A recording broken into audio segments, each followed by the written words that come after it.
15 entries, 4 layers. From a kid poisoning his dad to cults that prey on girls, this is the disturbing Reddit iceberg. Let's start at the surface.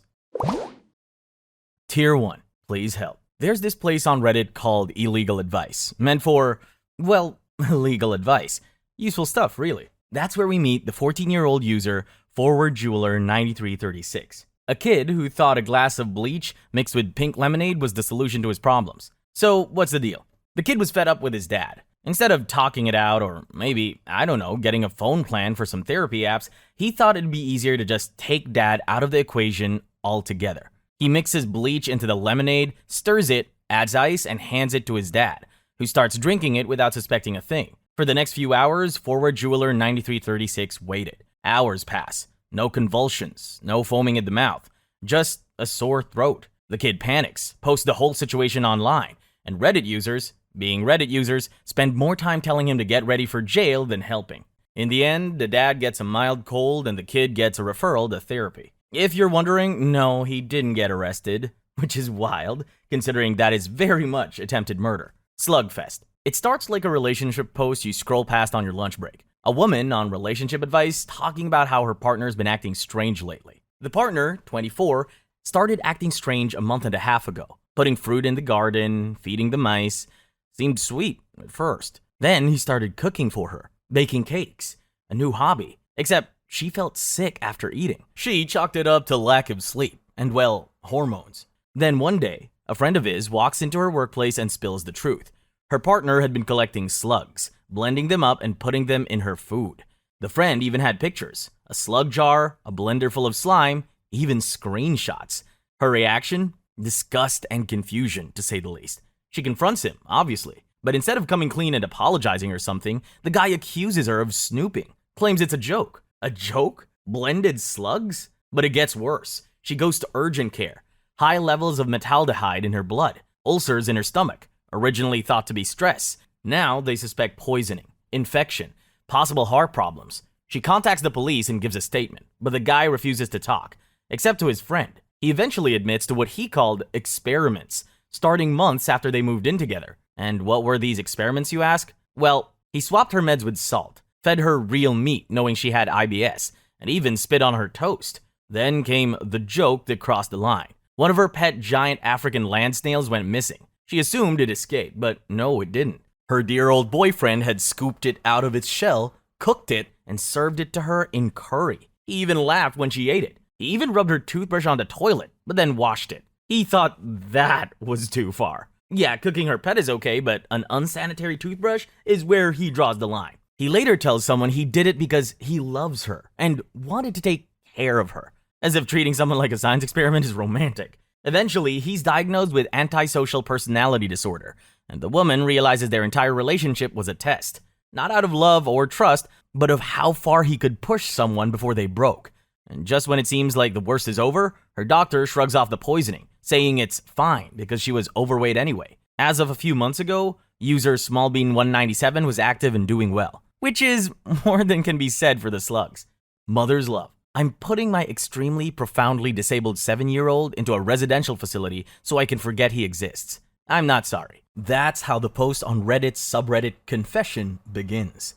Single mom, 2 sons. One 12 and the other 7. The father, he's dead. A work accident, they say. Except she knows better. It was suicide, and the younger disabled son was the reason. The diagnosis for her younger son was supposed to be Down syndrome. Something difficult, but not impossible. But instead, it turned out to be a rare chromosomal deletion so severe that he had no awareness of the world, no emotional response, and no recognition of anyone around him. Just barely existing. He was tube-fed, oxygen, diapers, the endless cycle of care, a body with no mind. She calls him it, a thing, a potato. Like, if she stops seeing him as human, the guilt will hurt less. She admits the unthinkable. She doesn't love him. There's nothing to love.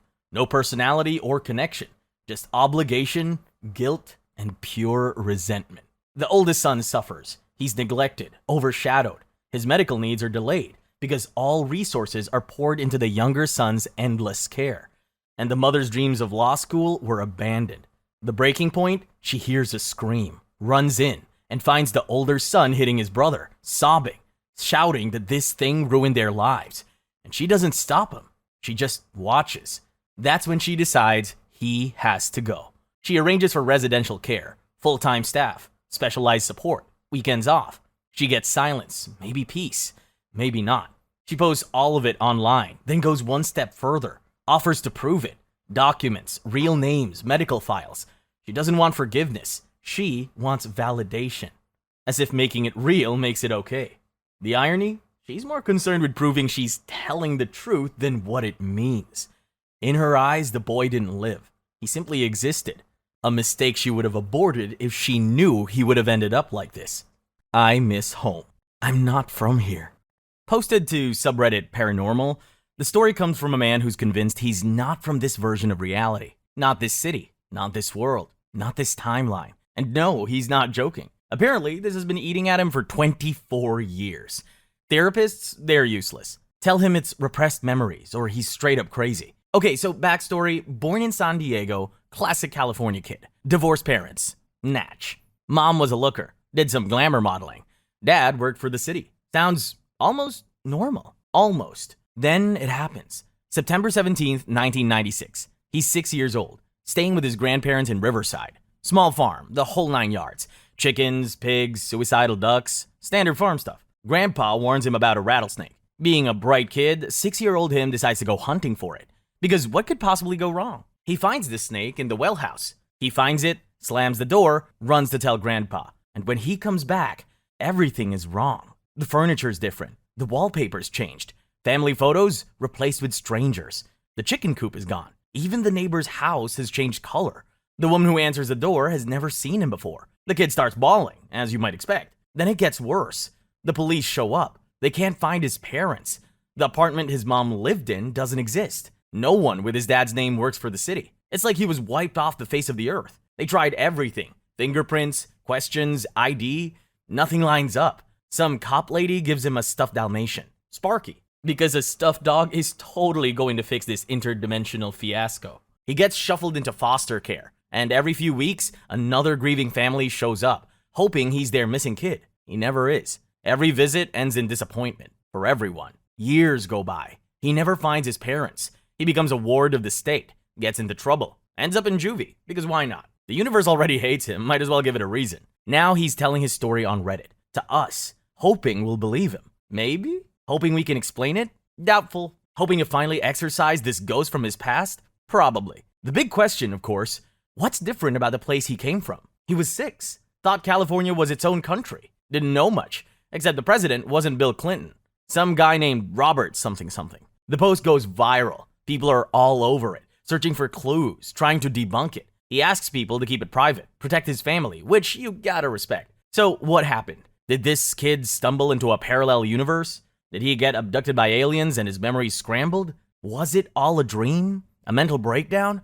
Or is he just pulling our collective leg? Your guess is as good as mine. But do drop your thoughts and theories on this in the comments below. He never found his parents, but he still has Sparky, that ratty old Dalmatian.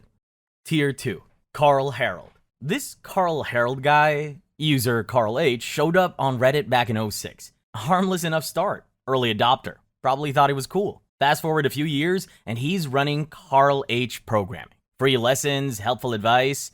Apparently people ate that up. He even talked someone down from the ledge on subreddit Suicide Watch. Model Redditor, right? He builds a following, starts a blog, a YouTube channel, gains 30,000 plus subs, becomes Redditor of the Day in 2012, posts about his family, says he loves spending time with them, which in hindsight should have raised a red flag the size of Kansas. Things are going well. Too well, actually. Until November 2013. Carl vanishes from the internet. Everything goes dark. No goodbye, no explanation. Just poof, gone. Subscribers are left wondering what happened. Sick?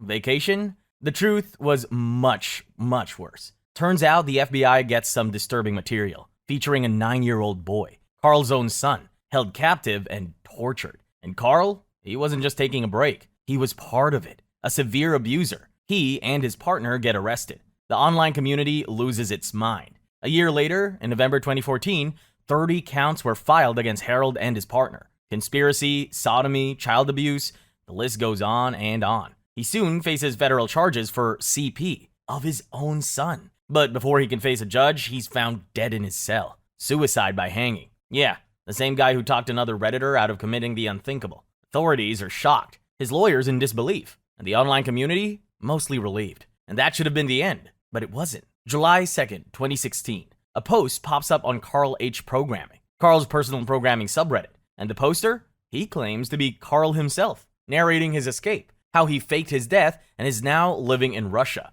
His website is back online. The internet loses its mind again. How can it be Carl? Where's the proof? And if it was someone else, how did they get access to his personal subreddit? He never answers. Carl vanishes again. Most people think he's dead, but there's no real confirmation. His Reddit account and YouTube channel still exist. And who posted that final thread? Might be a troll. A prank by a relative who stumbled upon Carl's stuff after his death. Or maybe it really was Carl, deep in the woods. So imagine this. You're hiking deep in the woods. Like really deep. 5 miles from civilization deep. You think you're alone with nature. You think you're getting away from it all. Then you stumble upon this. Yeah, not exactly the scene you were expecting, huh? We're talking skulls. Animal skulls mostly, but arranged artistically. Or something way more sinister. I mean, just look at those damn things. There's one that kinda looks like a crucifix, but made from bones, nailed to a tree. Then there's a tree stump, absolutely covered in skulls.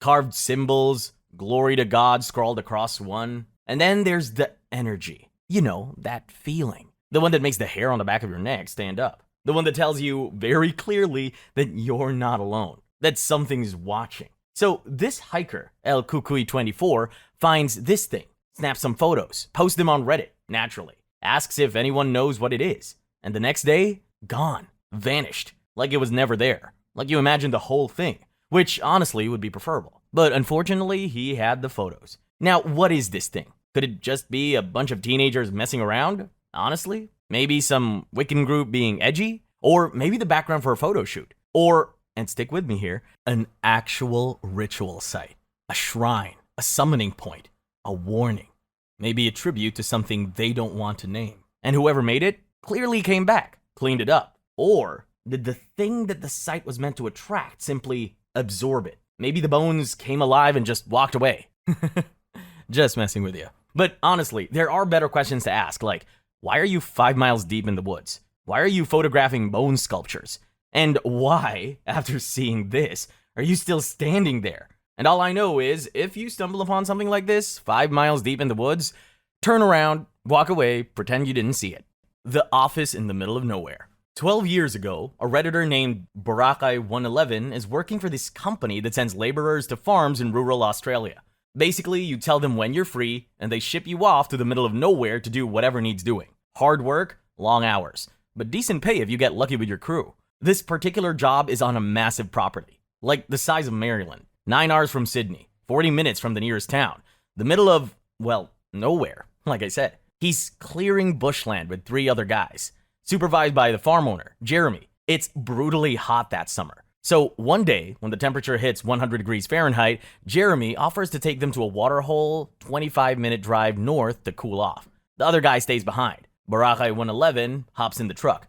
They're driving through this wide, empty landscape. Brown, red, flat, and boring. Jeremy's not much of a talker. After about 20 minutes, Jeremy perks up, jabs Barakai111 in the ribs, and points, "Do you see that over there? Beneath the 2 dead trees?" Now, in the outback, anything that isn't brown sticks out like crazy. And what they see is a giant, bright, blue angular structure in the distance. They get closer, and it's a massive blue shipping container, just sitting there. Jeremy's confused. He says he hasn't seen it before, and he drives through this area all the time. Naturally, he wants to check it out. Barakai111 gets a bad feeling. You know the kind. The "we're not supposed to be here" kind. But Jeremy insists. It's his farm after all. And as they get closer, it gets even weirder. There's a big thumping diesel generator behind the container, and CCTV cameras on each side, motion activated, buzzing back and forth, following them. Barakai111 tries to reason with Jeremy, saying with all this security, someone clearly doesn't want them there. They should just leave. Jeremy, who apparently skipped the horror movie rulebook, says nope, they're going in. Despite the surveillance, there's just a small padlock on the door. They break it open with some bolt cutters and step inside. The first thing they notice is the cold air. The place is air conditioned. They find a light switch, and suddenly, they're in some kind of sophisticated IT setup. Flashing LEDs, the hum of hard drives, computer equipment lining the walls piled high, plastic storage boxes scattered around, desks with computer monitors in the middle, complete with rolling office chairs. They mess with the computers for a while, but neither of them are tech savvy. It's just endless lists of computer talk, like some old Napster download screen. Data is constantly being picked up, received, and recorded. Barakai 111 gives up on the computers and walks over to the pile of storage boxes. He's pretty sure no one else is there, but he's still on edge.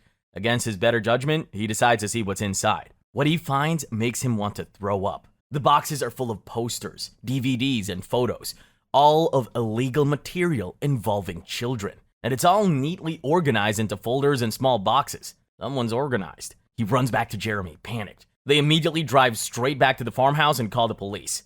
But this is the outback. No one's close. By the time the cops arrive, it's nearly an hour later. They all pile into 2 four-wheel drives and head back to the container. And that's when it gets worse. By the time they get back, the container door is open and there's a fire inside. They have 2 small extinguishers, but they do nothing. The fire department takes an hour to get there. By then, most of the damage is done. An arson report finds almost no evidence of the computer equipment, just traces of paper and cardboard. Whoever ran that place had time to clean it out and torch the rest. The property is huge and there's no way to track them. The police didn't take them seriously at first, so aerial surveillance was impossible. The investigation goes cold. And Barakai 111, he'll never forget what he saw in those boxes. Tier 3, the babysitter. This one starts innocently enough. A question on subreddit Ask Reddit. People of Reddit. Have you ever killed anyone? If so, what were the circumstances? Just regular, healthy internet conversation. Then this throwaway account chimes in. They had killed a baby when they were 12 years old while babysitting. Accidental, supposedly. But the details are what make this story so unsettling. So she was babysitting for a family in her subdivision. 2 little girls, ages 3 and 6, and a 5-month-old baby. She admits she wasn't great with babies. Nervous, not exactly the responsible type. The girls were reading, and the baby started crying. She picked her up, took her to the kitchen to warm up a bottle, and then she just dropped her. No tripping, no sudden movements, no excuses. Just dropped her on the tile floor.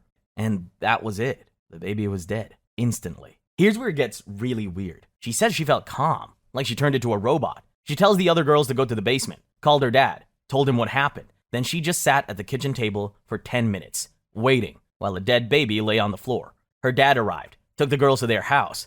Then he drove her and the body to the hospital. Obviously, nothing could be done. The baby was dead. She wasn't charged, ruled an accidental death. Criminally negligent manslaughter was on the table, but her age saved her. But the guilt never went away. Several decades later, she still feels it every day. Claims she can't have children because of it. Can't even drive past the family's old house without throwing up. The family moved, but the scars remained. Every time she saw one of them, she'd relive that moment. A confession. This one starts on subreddit Confessions. A user named Mesk997 wants to get something off his chest.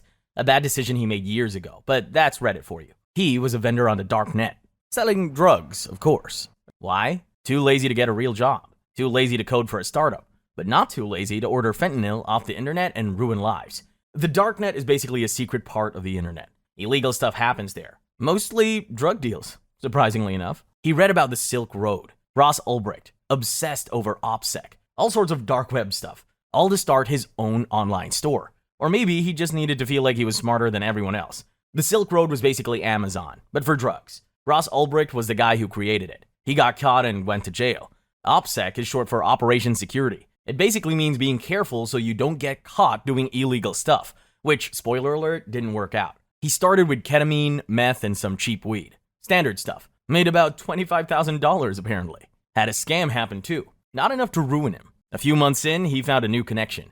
A guy willing to give him anything he wanted. Mescaline, LSD, mushrooms, PCP, and even fentanyl. The kind of shopping a drug dealer dreams of. Some make you hallucinate. Some make you feel good. And some make you want to clean your house at 3 a.m. Fentanyl is a super strong painkiller. Like, so strong it can kill you. And this connection had tons of it. And Mesk997 got his hands on it. He put all his customers into an Excel spreadsheet. Addresses, names, zip codes, the usual. He was selling some white powdered mescaline, and the fentanyl was a white powder too. You can see where this is going. Long story short, the Excel sheet got screwed up. About 7 people's mescaline orders got filled with fentanyl instead. He sent them out, didn't notice for a few days, and then kept selling drugs to anyone who wanted him. A few days later, someone contacted him. said their friend died from his mescaline. Of course, Mesk 997 called bullshit. Checked his order log. He had 11 grams more mescaline than he should have. Still doesn't know how it happened. He checked the market. A couple of people finalized their orders. None from that specific day. The mescaline buyers hadn't logged in for days. He knew what happened. He deactivated his vendor account immediately. He sold the rest of his drugs, converted his Bitcoin into cash, and moved. Didn't speak to anyone for weeks and found a job in a restaurant, living in a city he always wanted to. He never touched drugs again. Never had anything to do with that life. He still thinks about them every night. He Googled their names a few days later. Found info on 4 customers that definitely died. One customer shared it with a friend. They both died. He was responsible for 5 deaths, possibly more, because he couldn't manage columns in Excel. Now he's posting on Reddit, because where else would you confess to accidentally killing several people? He's a recluse, works his job, plays video games. People distance themselves. He's a shell of his former self, he says. He can't even tell a therapist about it. Doesn't feel like he deserves to be alive. Now that the confession is out, he thought maybe he'll feel better. He didn't. He never made a follow-up post. Dad might not be a murderer. Let's rewind to September 2015. A small town and a messy love triangle. Fairly simple stuff, yet.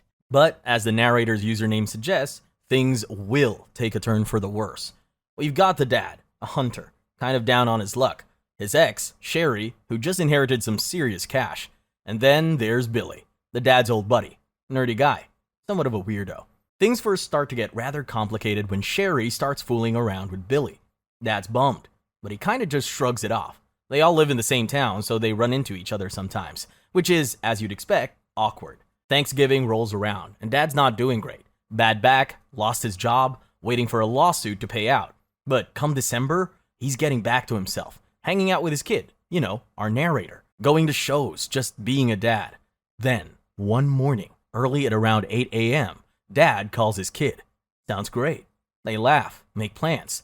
Oh, and he mentions that Sherry called earlier, but he blew her off. Just a quick mention, right?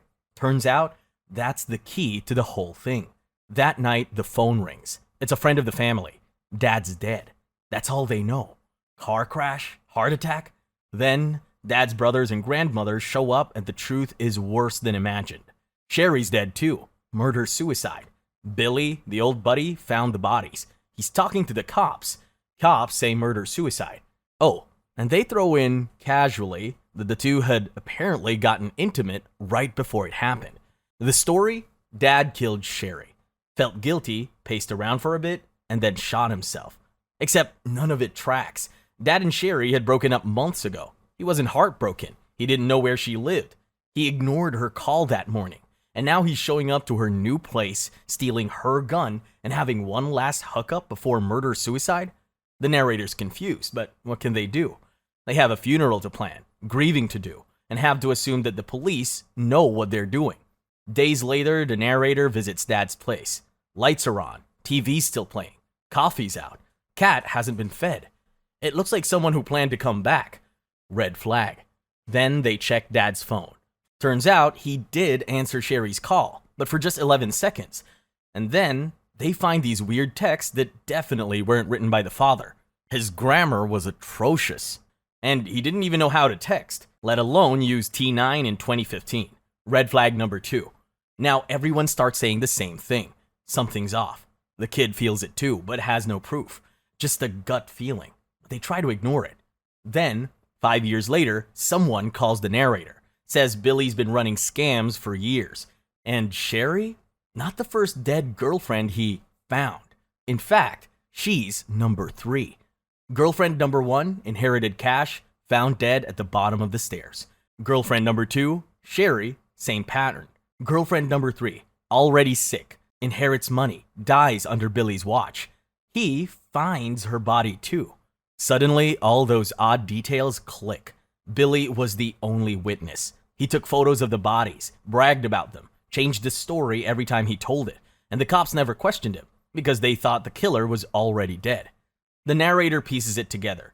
Billy went to Sherry's house that morning, had consensual intimacy, killed her, then used her phone to call Dad, the 7 a.m. call. Dad didn't answer. Billy went to work to establish his story, used his lunch break, the unaccounted for hour, to go back to Sherry's house and call Dad again, the 11-second call. Tricked Dad into coming over, caught him off guard, killed him, and then went back to work. Later, he found the bodies, took the photos, and called the police. The narrator's left with nothing but a theory, no evidence, and zero help. The cops aren't interested. The state won't reopen it.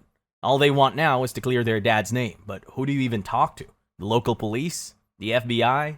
The state attorney general? No one can help. Do they need a private investigator? An attorney? Is it even worth looking into? And what if they're wrong? And they're willing to be wrong, but not silent. 3 dead girlfriends, 1 guy, a closed case that doesn't add up. So they're turning to Reddit, hoping someone, somewhere, has an answer. This mess is far from over. That's the sad part. It's still unsolved. Stepdad murderer. A 16-year-old kid. A summer of secrets. And a friendship that ends in a bloodbath. It starts with the basics. 2 boys. Let's call them Johnny and, well, our throwaway narrator. Been friends since 5th grade. Good kids, mostly. Some minor pranks, TPing houses, giving a dog the runs, nothing too crazy. Then summer hits. Johnny goes to his family's cottage for a few weeks. Comes back a bit changed, distant, depressed. Something's clearly wrong. September rolls around, school starts, and Johnny finally pulls the narrator aside, drops a bomb. The stepdad at the cottage that summer had physically assaulted and abused him multiple times and beat his mom. The narrator asks the obvious questions. Did he tell the police? Did he tell his mom? The answer to both is no. Then Johnny says he wants to kill the stepdad. The narrator doesn't take him seriously, makes some dumb jokes about poisoning, burning him alive, but Johnny says he's dead serious, as dead as he wants his stepdad to be, and he needs help. For reasons he can't explain even now, decades later, the narrator agrees. A week goes by. Johnny says the stepdad did it again the night before. They're going to kill him today. After school, they head to Johnny's house. Stepdad's already passed out drunk on the couch. Mom's at work. They grab a snack in the kitchen. Johnny hands the narrator a knife, lays out the plan. Johnny's gonna hold him down, and the narrator's going to stab him. Of course, the plan goes sideways, fast. 2 16-year-olds aren't exactly muscle-bound assassins. They can't hold down a drunk, violent man. Johnny grabs the stepdad, and he explodes, yelling, throwing Johnny against the wall. The narrator runs. Stepdad chases him, and they both fall down the stairs. The narrator tries to run upstairs, to Johnny's room, but he slips. The stepdad grabs his ankle as he falls, and they both tumble down the stairs. In a fit of rage, as you can imagine, the stepdad tries to grab the knife. The narrator panics, tries to throw the knife away, but he ends up stabbing the stepdad right between the ribs. An accident. The stepdad falls to the ground, cursing and yelling some more. The narrator tells Johnny what happened, who's still sitting against the wall, crying, and they run. A few hours later, they come back. Figuring they're in big trouble, they should just apologize, take their punishment. But when they get inside, the stepdad's still lying there, not moving, no sound. Johnny starts freaking out, saying the narrator killed him. The narrator says it was an accident, but Johnny's the one who wanted to kill him in the first place. They sit in the living room, watching cartoons, saying nothing, waiting for Johnny's mom to come home. It was a small town back then. Calling the police wasn't even a thought. The mom gets home, sees the body, calls the sheriff. They take away the body, ask questions. Turns out, the narrator punctured the stepdad's lung, which was filled up with blood. He died from that. Then, obviously, go to court. The case against Johnny is dismissed. It's all the narrator's fault, they said. The mom never mentions the beatings. Johnny never mentions physical assault and abuse. The narrator's alone, and he goes to jail for 6 years. Then, finally, the truth comes out. The mom admits the beatings. Johnny confesses to the abuse and how the narrator killed the stepdad in self-defense.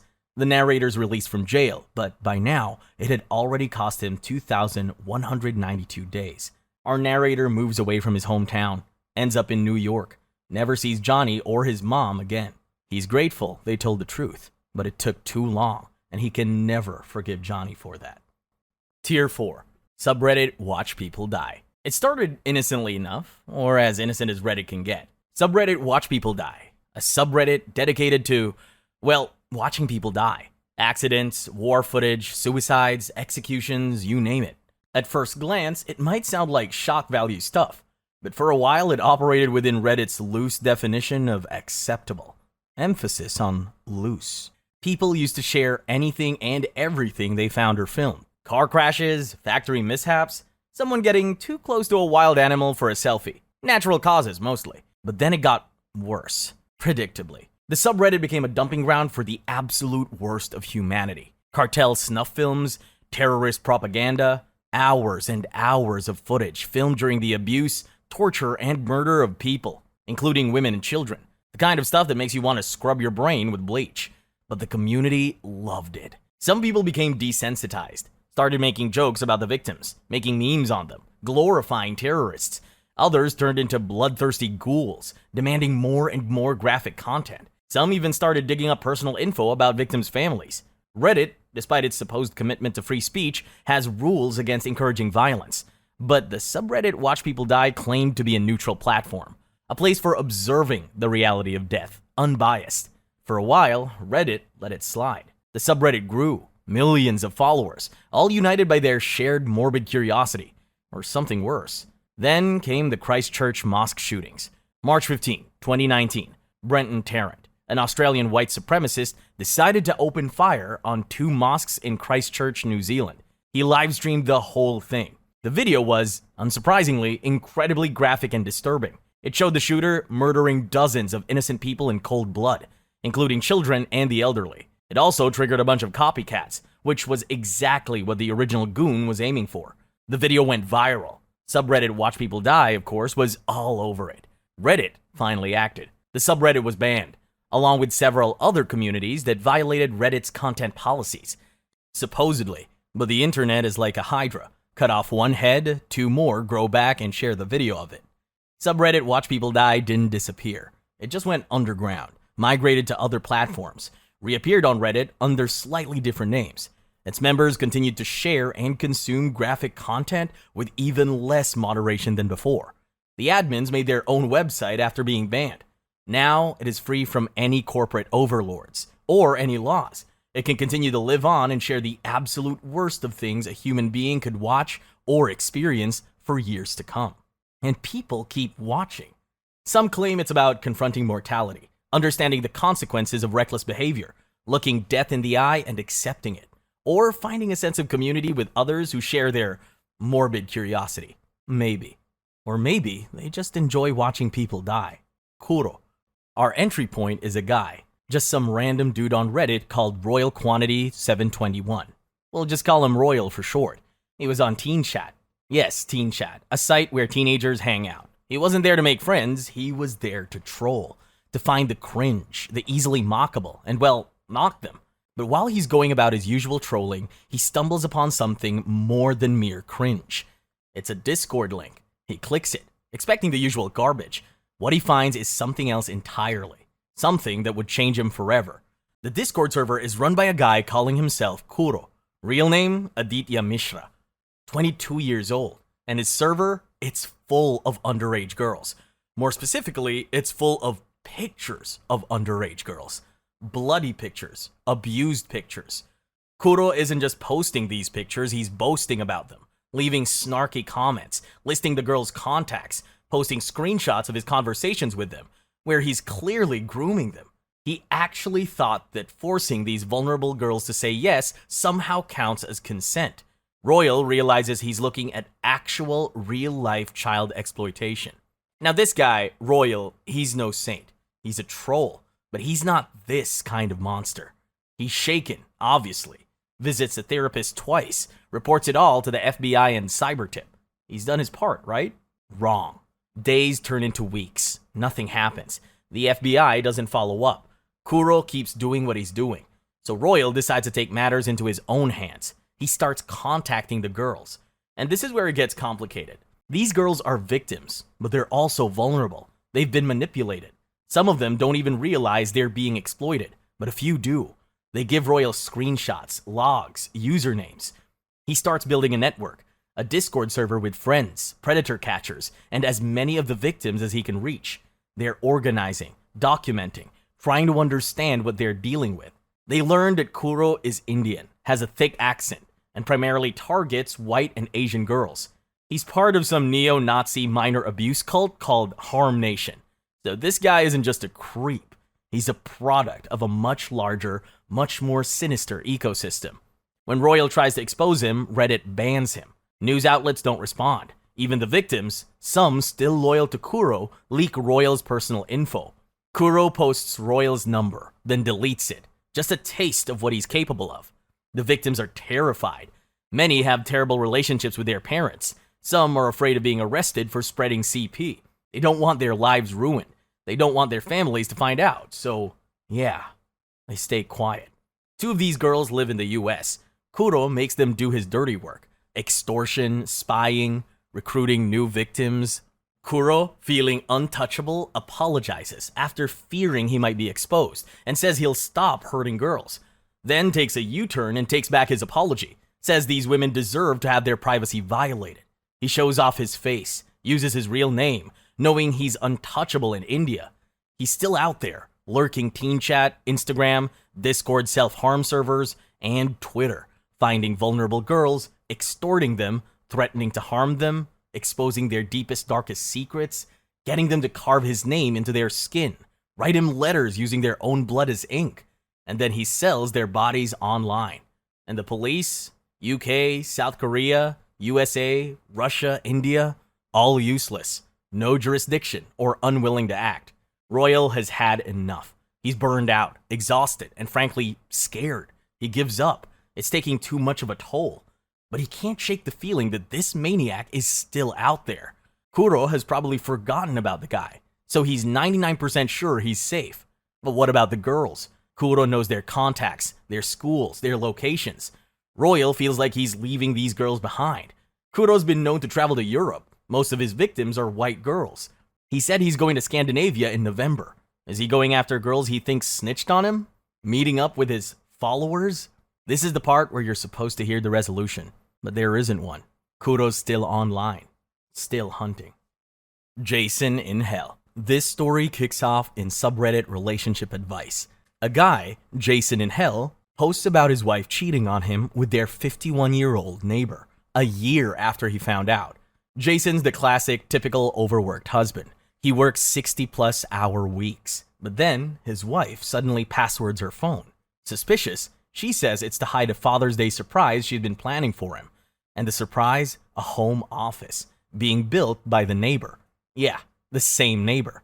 Convenient, and a tad bit cliche. He gets suspicious, of course, sees her smiling at her phone, being all secretive. So he snoops, finds text to the neighbor. I'd let you read the text, but it has something to do with licking. Anyway, the neighbors start spending more time at their house, getting all busy with the home office he has to build, of course. But the office takes forever, or maybe it's being dragged on purpose. Jason gets paranoid, starts tracking her location using Google Timeline. She's turning off her GPS. Of course she is. Desperate, he installs anti-theft software on her phone, backs up her texts. The next day, she sends their 7-year-old son Tyler and 3-year-old daughter Charlie to his mom's to have a free day and tries to hook up with the neighbor, but he's busy. That night, they all went to dinner with the neighbor, his girlfriend, and his son. Yeah, even the neighbor had a son. The wives want to see Magic Mike. Jason stays home with the neighbor and the kids. This is where it gets seriously twisted. While the kids are playing video games, Jason's wife starts texting the neighbor, describing all the naughty things she wants to do to him. He reciprocates. Then, she sends him a Snapchat of her, having a fun time in a bathroom stall. She texts Jason the same picture. That was the turning point. Jason confronted her, showed her the texts, the pictures. She denies everything, says it was the first time, but he has no proof of them in the act itself. So that remains unresolved, a loose end that'll soon unravel, with deadly consequences. He says he's leaving her. She threatens to take the kids and used his past suicide attempt against him. She says it's all his fault if she fell in love with someone else. The neighbor's girlfriend defends the affair, says it can't be serious if they're not having relations. They argue all weekend, decide on a temporary separation. She'll take the kids to her mom's, but on Monday, she texts him during a meeting. Says she told the kids, and they're upset. He has to explain it to them. He gets home to find his kids crying. Jason's wife, Brandy, had told them mommy had to move out because daddy was mad at her. Jason realizes she's going to drag the kids through hell if he leaves. So he begs her to stay, swallows his pride, apologizes to the neighbor. Yeah, the guy who his wife was literally cheating on him with. Things die down. He still thinks about it constantly, worries about making her unhappy again. Then, almost a year later, She sends the neighbors pictures again. Says it was an accident. Sure, Brandy. He's a mess. Can't sleep. Can't focus at work. Feels trapped. Doesn't want to talk to anyone. Forced to live with a cheater just for his kids. So he does what anyone would do. He posts on Reddit. The internet tells him to get out. So he does. He meets with a lawyer, sorts all the boring paperwork, and that's when Brandy snapped. On a Monday morning, she took Tyler and Charlie and stabbed them both in their beds. Then she called 911 and confessed. And that's not all. Brandy had tried to get Jason to sleep on the sofa rather than the air mattress in the basement. But he didn't. He was asleep, unaware that the next time he wakes up, he'll be in a nightmare. She's sentenced to 120 years in prison, but Jason's world is shattered. The woman he'd begged to stay for the kids had murdered them. And in the months that followed, her parents started fundraising for her legal defense, using Jason's last name and pictures of the children she had killed. Jason is understandably pissed, asks for advice on subreddit Legal Advice. The Reddit community rallies behind him and sets up a GoFundMe for him. But in the end, Jason deleted his Reddit account. He couldn't take the attention. But later, he resurfaced with an update. He was healing, slowly, working again, rebuilding. But the loss would never go away. He didn't want the death penalty for her. That would be too easy. He wanted her to live with what she'd done. And his final words, the last thing he said to his kids was, "I love you. Good night. I'll see you in the morning." But he didn't, because Brandy made sure of that. Dog days. This one comes from subreddit Ask Reddit. Under the usual thread, what's your secret that could literally ruin your life if it came out? By now, you know nothing good ever starts with a throwaway account. Our storyteller is about 10 or 11, living in a house that's likely way too big for a kid his age to be left alone in. Enter the daughter of one of the maids. Let's call her Rachel. I say one of the maids because he had plenty. She's around 14, and the two kids were drawn to each other the way unsupervised children sometimes are. A mix of boredom, innocence, and things they didn't yet understand. But there's a massive roadblock.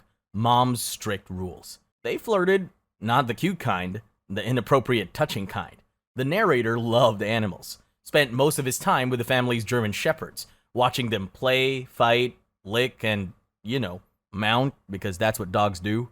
But he was young, and what started as fascination turned into something he didn't have the vocabulary to question. One day, he brought up an idea, something he thought was funny. What if the dog, did something with you? And for reasons far too complicated for either of them to process, she agrees to go along. They set a day, a time, when the house would be busy. The grown-ups were distracted. And it happened. Rachel was gone a few weeks later. The staff said she took her own life.